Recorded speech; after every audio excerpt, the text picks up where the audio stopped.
Weil is a collective identity, is an artist based in Italy, in Trento, and we are here in Kunstraum to present the last 3 years of research and artistic production.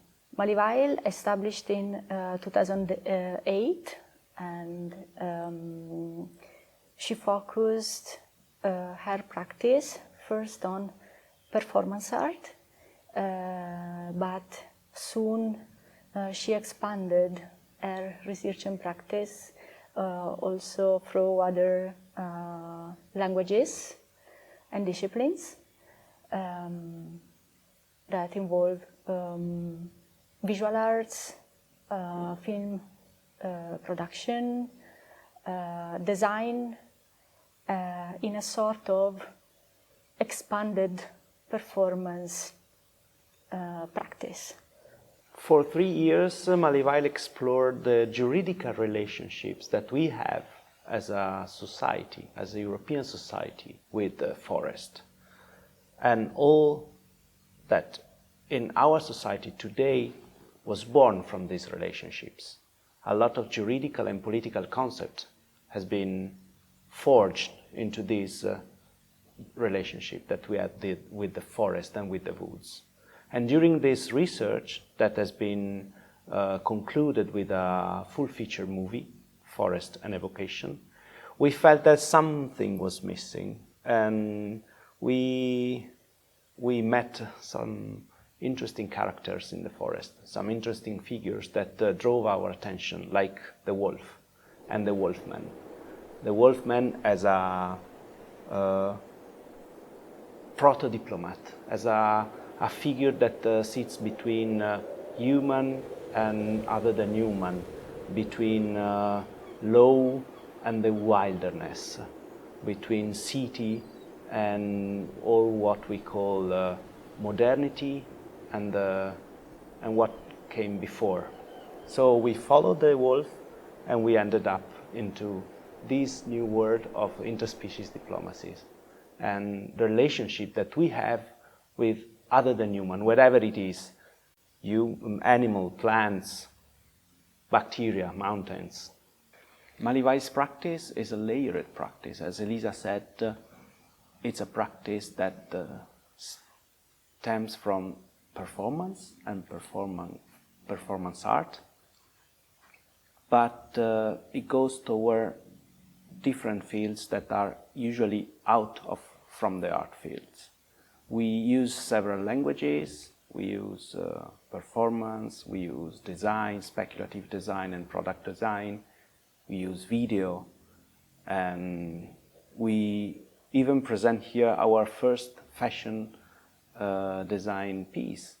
But at the same time, we are always interested into daily life, into real life of the audience and of the people that visit our exhibition and our performances.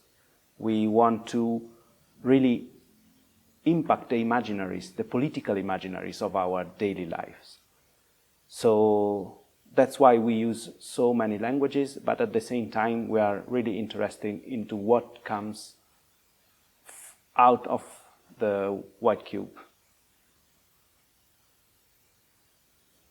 Weil firmly believed in the power of fiction as a way to bring things into reality. And so we often work in between reality and fiction.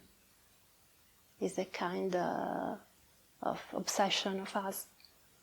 And also this exhibition explains very well this double line of intervention. There are two spaces. One is entirely dedicated to a fictional world, a world where interspecies diplomacies are in place, exist, and are performed since the very early age.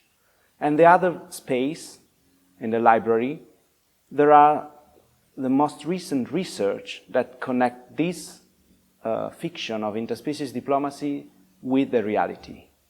Researched, commissioned by museum and cultural institutions that connects the way we think and the way we relate with other than human with our daily life and our political system. The video, the rituals, is a way to immerse in this fictional world. It presents three different rituals of these diplomats' corps, and the first two are connected.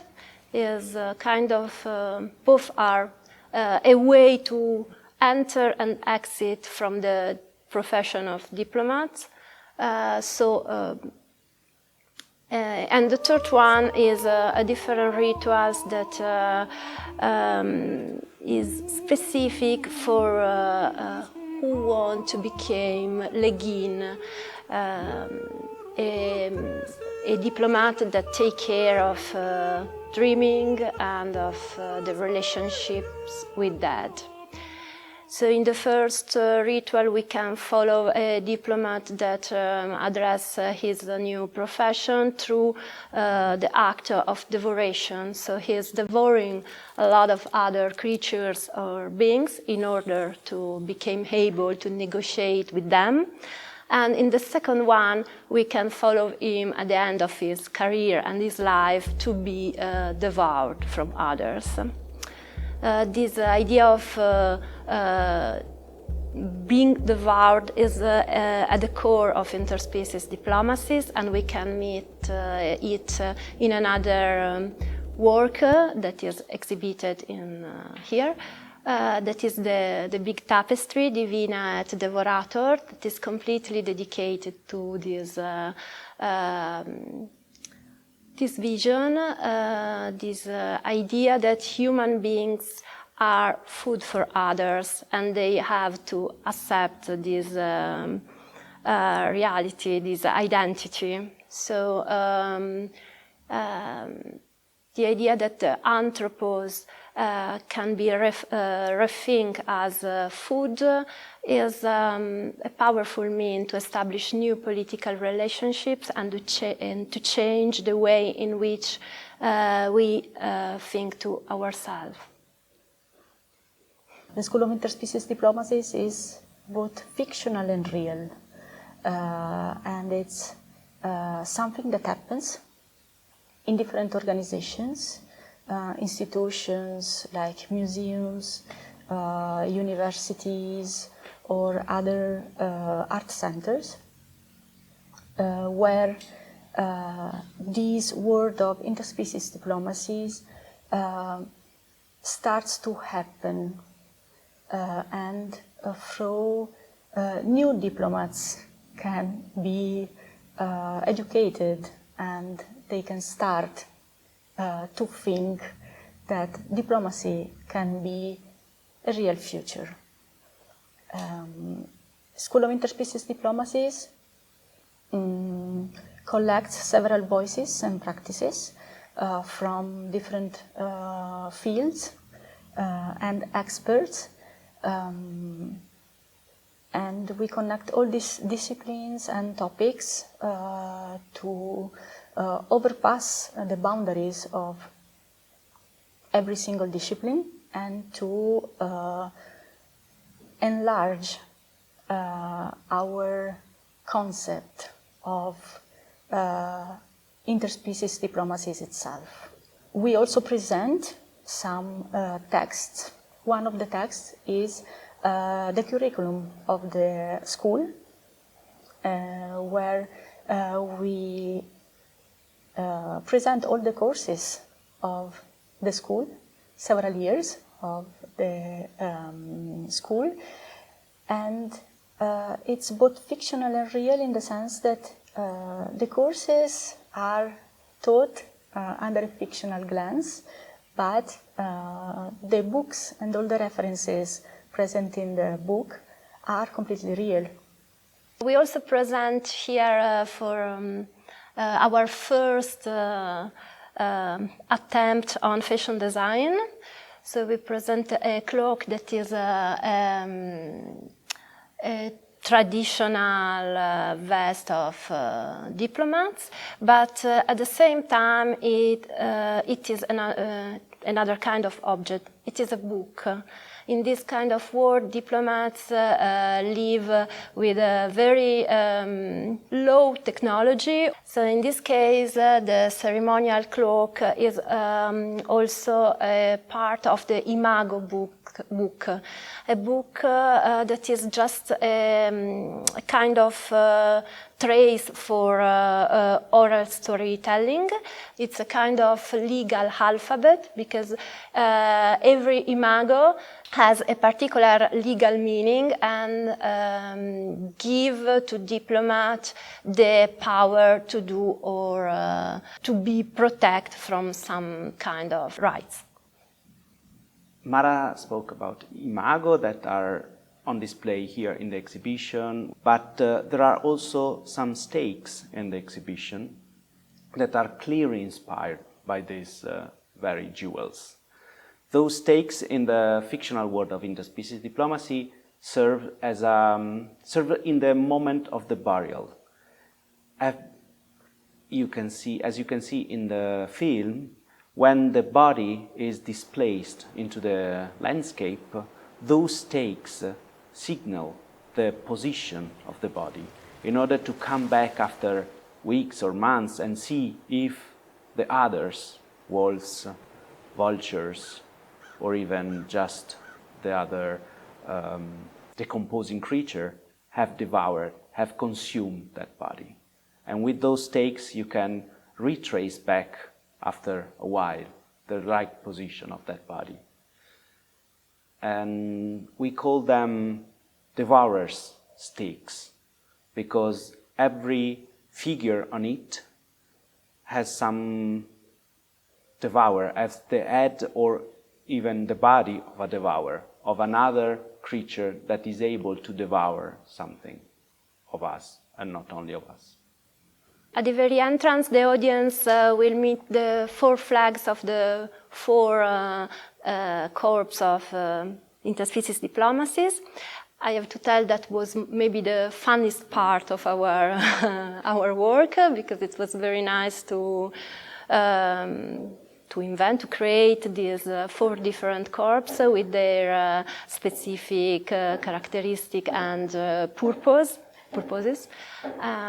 So each flag is dedicated of 1 corps. We have the Legin that I mentioned before. Legins are the diplomats of advanced dreams and of dead. So they take care of this ancient aspect of Western culture that address dreams as a form of knowledge, a way in which we can meet otherness and stay in contact with it. Then we have the flag of the AG, maybe the most important of diplomatic corps. They dedicate their entire life to negotiate with others than human. They take care of the relationships with otherness in the different territories. They take care of the living relationships in any assemblage. Then we have the Varels. They are the most extreme diplomats in these fictional worlds. They engage with the most different creatures, the creatures most far from us. And the last one is the corps of sanitors, the political hand of diplomacies. They are strongly committed in the juridical aspect of interspecies diplomacies. One of the aspects of our research that is most dear to us is the research on juridical aspects of our society. Law is the most close thing to the magic that we know, because every rule that we establish, once that is put in place, then is there, and the world start acting. Starting from there, we can really rethink our relationships among us and with other than human, and with the environment and with everything around us. Just a short mention about these 2 words, interspecies and diplomacy. We are aware that these two words are somehow compromised. They come from a very colonial past, and they are probably not even any more exact, as the entire notion of species, for instance, is not anymore in use in biology. But at the same time, if we think on this exhibition as a storytelling about the human condition and about the relationship that we have with otherness, are very useful because are very narrative. And even with this past, within these words, we can find ways to rethink our relationship with otherness. We take diplomacy from its ancient meaning, that is bending.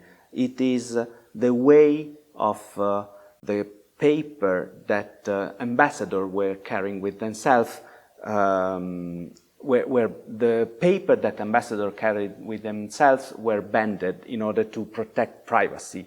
And the idea of human that bends toward the others is the very basic, the very seminal idea of our interspecies diplomacy.